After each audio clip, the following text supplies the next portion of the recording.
We are at the Arizona Welcome Center, and we are making our way to the historical stuff.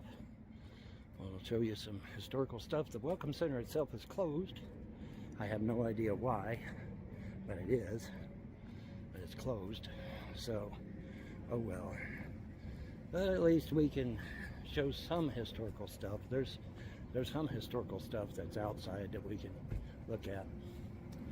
But Arizona Welcome Center, but it's closed, sadly. Welcome to Arizona. We get over here to some historical stuff. It's in the shade, but hopefully you can still see it. Let's see here. Okay, all right. Okay. Arizona State Parks, buddy, there it is. Arizona State Parks and Trails. All right. Arizona, the Sonoran Desert.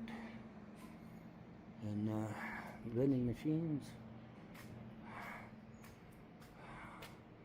Pull aside and stay alive, whatever that means. Move over for vehicles. Wildfire prevention. Operated and maintained by Diamond Ridge. All right. Well, there we go. Arizona, on your way, buddy. There's a map of Arizona. So, yep, we made it. We definitely made it. Recreation and resorts. Resort living. And, yeah, we definitely made it. You guys said we'd die and we'd burn up in the heat and all that. Well, no, we didn't. So we did just fine. We did just fine. In fact, all that hate that you levied against me, the dog in the car, I hope it all goes back on the people that sent it threefold. And see how you guys like it when the tables are turned, right? But anyway, I am here. As the Beatles used to sing, I am here, you are here, we are here, and we are all together. Alright, so all that list. That's a long list. So anyways, we made it. Everything's just ducky. That's gonna do it. Bye. Alright, there's the Sharpie dog. There's the Sharpie dog. You gotta use the bathroom? You need to use the bathroom? See, I don't know what I want to do. No, you ain't going back in the road. Stay over here and use the bathroom. Stay over here and use the bathroom. There you go. Outstanding. We got a winner, folks. We got a winner. Outstanding. Beautiful. I'll tell you what, man. This looks just like a computer game. Don't it? Don't it look like a computer game setup? Don't it? It does, man. It reminds me of a computer game so bad. It's crazy. It's something else, man. This is a rest area. Well, kind of, sort of. It's kind of, sort of a rest area, but pretty neat. I have no fucking clue where we're at, but it's pretty neat. We ain't to Flagstaff yet, so it's just prior to Flagstaff, I guess. What are you doing there, Sharpie? Are you done? Okay, if you're done, let's get back in the car. Alright, that's going to do it. Just wanted to show you that me and Sharpie was out and about at a rest area. Alright. Say goodbye, Sharpie. I just want to pause and comment on my ride through Flagstaff, Arizona today. Because I got to tell you, as big as Flagstaff is, you would have thought it would be bumper to bumper. You would have thought, it would be 1 mile an hour, like it was for some of these other places. Instead, I was treated to an absolute delight. It was like I was driving through a national park or something. There was trees on both sides of all different colors. It was absolutely beautiful. There was no backed up traffic or nothing. Everything was just beautiful. And I hope it stays that way, at least for a while. Because, I really wished I'd have recorded it, but, that bad thing about it is you don't think to record until after you done got past it. But just absolutely beautiful. My ride through Flagstaff on Route 8, Interstate 80, I'll spit it out, was just absolutely beautiful. Absolutely beautiful. I can't believe it. And I just had to comment because it was just awesome, man. It was just awesome. So where are you? Well, Nunya. I'm at Nunya, Arizona. How about that? Does that work for you? I'm at Nunya, Arizona. But I can say I'm past Flagstaff. I just won't say how much. But I am past Flagstaff. But yeah, man, I just had to comment because that was an absolute delight.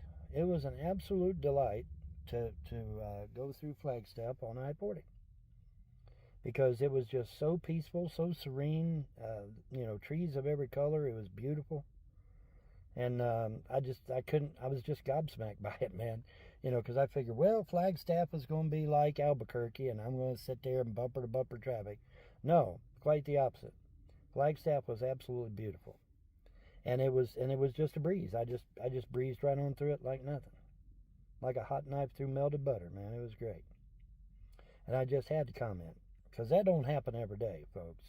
When you're on a major interstate, breezing through something don't happen every day.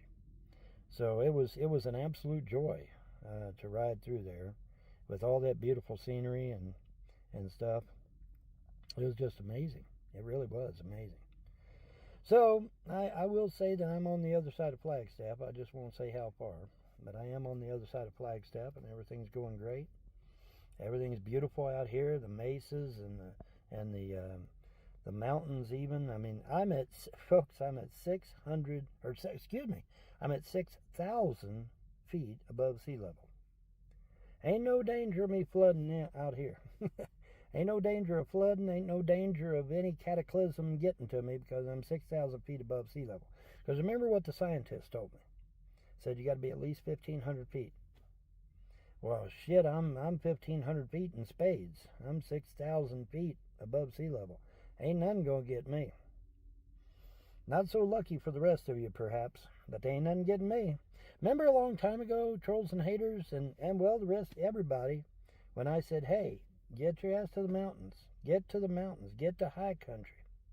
And in that way, if that rock over there at Easter Island does fall into the sea and create a massive tsunami, you'll be all right. How many people actually took my word? I took my own words, and I went higher. I want to take you higher. That's a good tune. I went into the mountains. I ended up in the mountains and took my own advice, ended up in the mountains. Now I'm even more so in the mountains. 6,000 feet. Damn. That's nuts. 6,000 feet, buddy. What about that? It beats 888 feet any day. But yeah, there ain't no danger of me flooding out or getting caught by a tsunami or whatever this time. Because I'm too high. I'm too high. Rocky Mountain High in Colorado. I miss John Denver. I miss his music. He was a good man. He didn't have to die. He didn't. Well, Vaughn, are you saying his death was a murder? I'm absolutely saying his death was a murder. John Denver is one of Clinton's dead friends. Well, he wasn't really a friend, but he's on Clinton's list. See, for those of you that don't know, John Denver publicly humiliated Hillary Clinton and Tipper Gore. They said, well, how did he do that? Well, they were trying to categorize music back then, particularly heavy metal and rock and roll. And they come across John Denver. Now, John Denver back then was Mr. Wholesome. No smoking, no drinking, no womanizing, no carousing of no kind. He was a literal square. Okay, and well, I did a Z instead of a square. Shit. Let's see here. There we go. That's a little better. Yeah, but yeah, he was a literal square, and this was clarified by Frank Zappa and Dee Snider, who also said the same thing. He said, "Man, that dude's straight as an arrow. What are you talking about?" What it was, he had this song Rocky Mountain High. And Hillary Clinton and Tipper Gore tried to make it sound like he was talking about drugs. He was not. He didn't do drugs. Now, the funny thing about it is, if you go online today and Google John Denver, he smoked, he drank, he did drugs, he womanized. He was a piece of filth to read it on the internet. But the truth of the matter is that we have Dee Snider and Frank Zappa on record saying no. He was a flat-out square. He was absolute square. He didn't do any of that shit. So if you're reading that shit online, it's an absolute lie, isn't it? Yeah, it is. Because we got Dee Snider and Frank Zappa on record for that shit. So, yeah, pretty interesting stuff, huh? Wonder why the internet lies so bad. Well, that's a good question. Maybe that's something we can figure out in our own time. Find out why they're lying on that man, and him a good man. But anyway, I believe with all my heart that Hillary Clinton killed his ass for publicly humiliating her and Tipper Gore, but mostly her, because I'm sure she's narcissistic as hell. Anyways, and you know, because not long after he publicly humiliated her, he ends up dead in a plane crash. Well, imagine that. And turns out a lot of Hillary's friends and acquaintances died in plane crashes. Isn't that amazing how that works? And him a good pilot, and it was clear skies and everything. And the mechanic said the plane was mechanically sound. So now, why in the hell did that happen? Well, good question. Good question. Maybe the Hillary wires were broke, huh? You reckon the Hillary wires were broken on it? Yeah, absolutely. Anyway, that's all I got for you. Have a wonderful day, bye, guys. Bye.